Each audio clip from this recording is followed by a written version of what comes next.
Welcome back. In previous session, we learned about how to create a table and also about the primary key. And we understand that primary key works as a unique plus not null.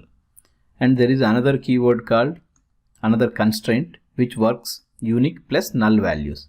So let's see that how that unique constraint will work. Let's create another table.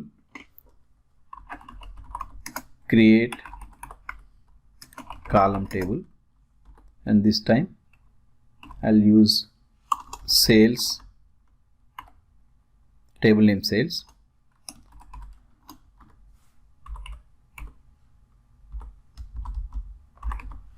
and values are, we'll go with order number and its data type integer, and I will define this unique constraint on order number, UNI unique, comma, and then product n varchar of 10, and I'm not defining any constraints on product, and we will add one more. Generally table, sales table will have order number, product, quantity, right? So we'll add another column, and this is also integer quantity. Okay, so now we defined a table sales, table name sales, with 3 columns: order, product, quantity. And let's run this code. Okay,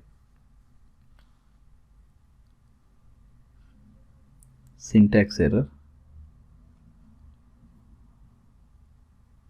Okay, n is missed here. Okay, so table created successfully. We'll refresh this, and we have a table called sales. So let's open the table definition. So here you can see the key is not defined. Okay, so let's insert some data into the sales table.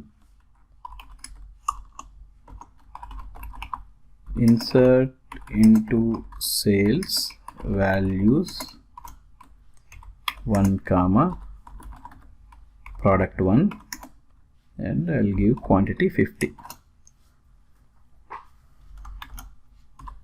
So one record inserted. So if I make 2 and I'm leaving the other values as it is, 2 second record also inserted. If I try to insert same second record with product 2, unique constraint violated, because I am trying to insert order number 2 second time. Okay, so what if put null? It executed. I can execute one more time. So I can insert as many as null values, but not duplicate values. I can insert 3. So let's see the data. So here order number 1, 2, 3, like the unique values, it's accepted, but when we try to insert one more record with order number 2, it didn't accept it. But null values as many as you can. So to conclude this unique constraint, okay, here we have unique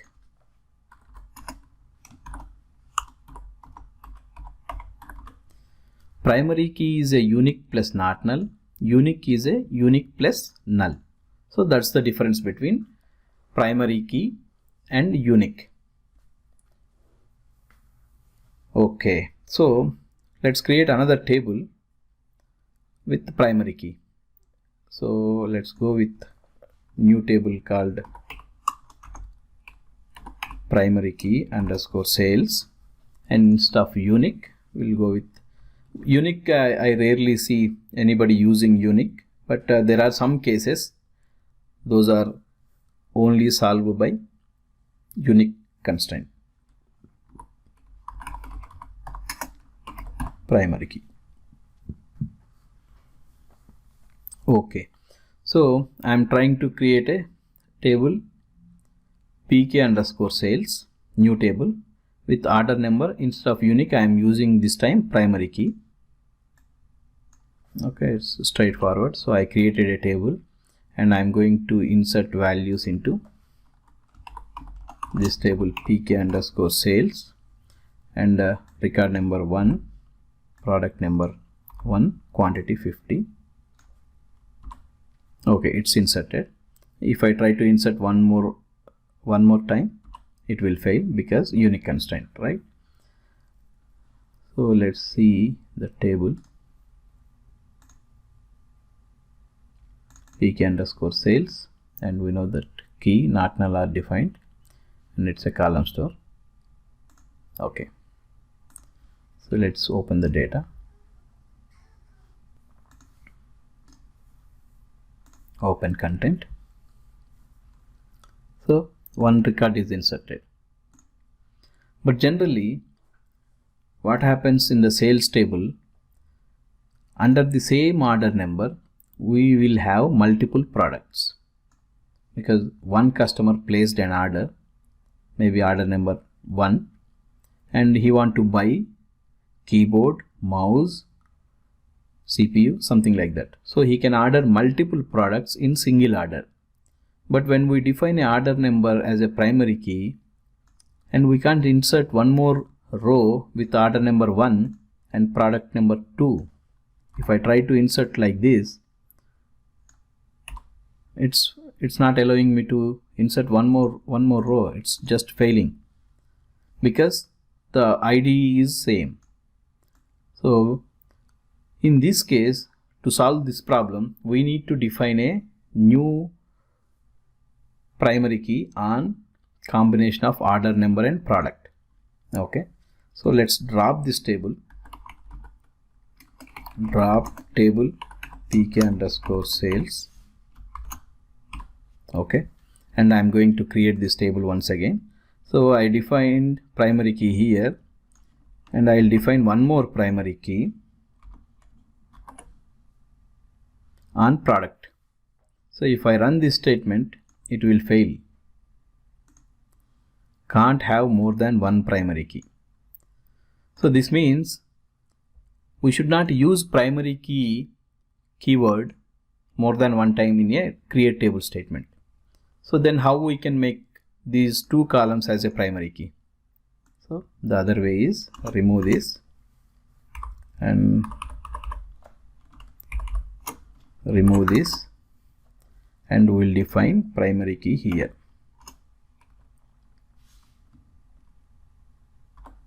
Primary key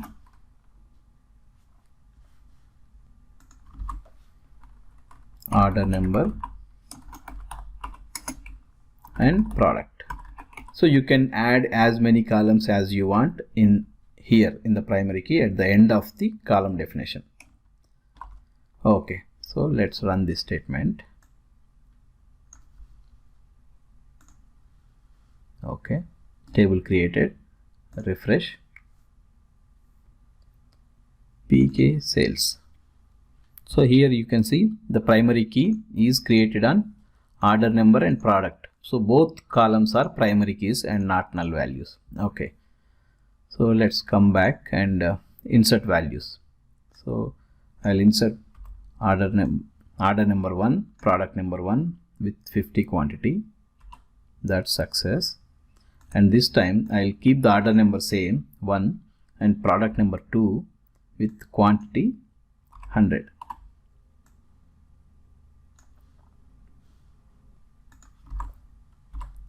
So I executed the product number 2 also, and I can execute one more, product number 3 with some 10 quantity. Execute. So it successfully executed, inserted 3 records, and pk sales. If we refresh this table, we have order number 1, which is a duplicate, but the combination of order number and product are unique. So order number 1, product 1, 1, product 2, 3.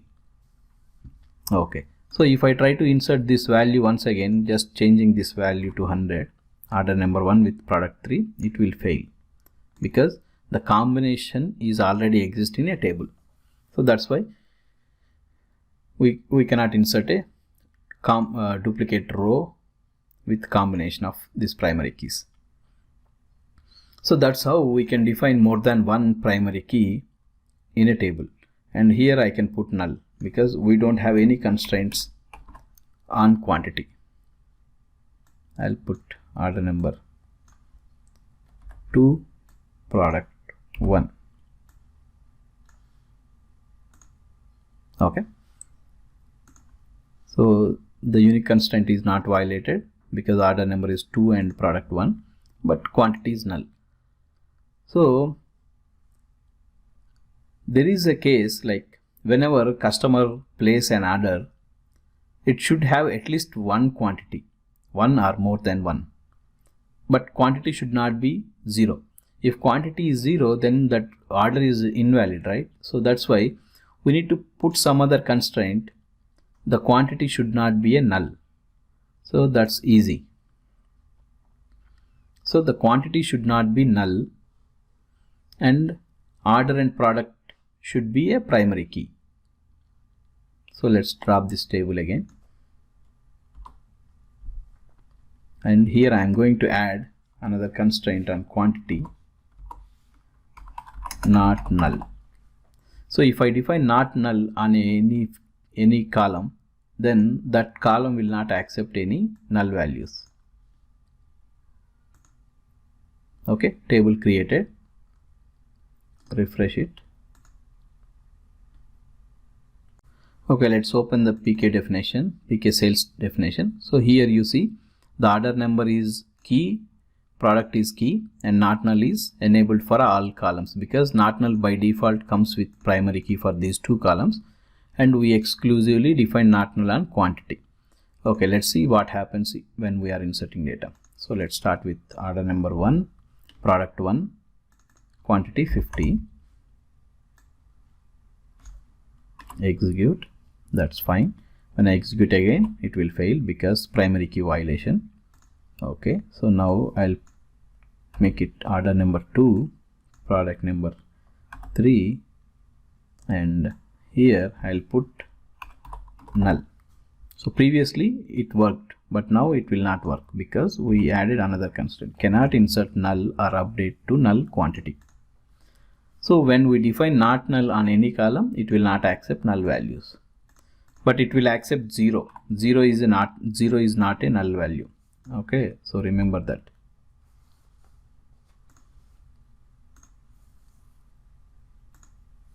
So order number 1, product 1, order 2, product 3 with 0. 0 is not null, that you need to remember. Okay, that's good. So I have one more question, like, okay, customer is placing an order, that's fine, but I don't want customer to enter the quantity every time. If he want to enter, he can enter. If he don't enter quantity, the by default it should take value 1. Right, generally in our any e-commerce website, when we place order, by default it will take the quantity 1. And if we want more than 1, then we can increase that quantity. So that's the basic requirement, right? So let's drop this table and check how we can achieve that. So I drop the table is clear. So PK sales is not exist. So we'll create a table PK sales again with quantity not null, and we need to add one more value, default, and default value is 1. I'm giving default as 1. So let's run this statement and see how it works. Okay, table is created. Refresh, and PK sales and not null is already enabled, so we didn't change that. So let's insert some data. So I'm going to insert 1, product number 1 with quantity 100. So this will execute fine, we know that, right? And if I insert one more row with same, it will execute fine. If I try to duplicate it, it will not execute. Okay, now we'll send null value to this, and it will fail again. All these cases we saw in previous example.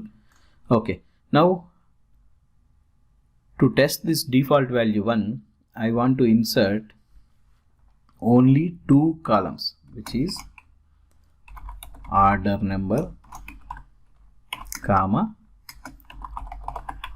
product.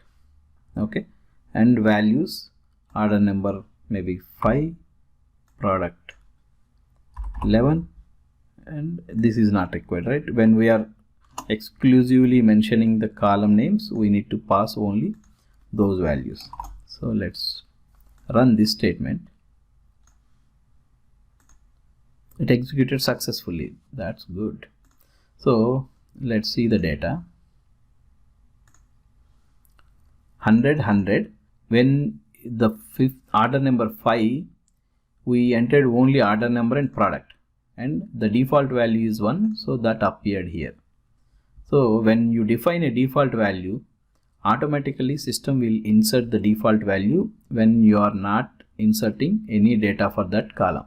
That's how the default works. So before finishing this lesson, I would like to show you another one on the same default option. So let's drop this table quickly, and I'll define one more column here, order date, and it's a date type, and default. Okay, we have a function called current underscore date, right? So we'll use that current date. So now I'm going to create this table again. Syntax error. Okay, comma is missing here. Okay, tables created successfully, and let's insert some data. Okay, we have this case, right? Okay, so we'll insert this record. It executed successfully. Let's see the data, what happens here. See, order number 5, product 11, the default quantity is 1, and order date today is June 3rd, 2017. So that's how the default value works. Hope it is very clear. And we'll see another feature in a table creation, that is called identity. So identity feature we'll see in next session. Until then, happy learning. Thank you.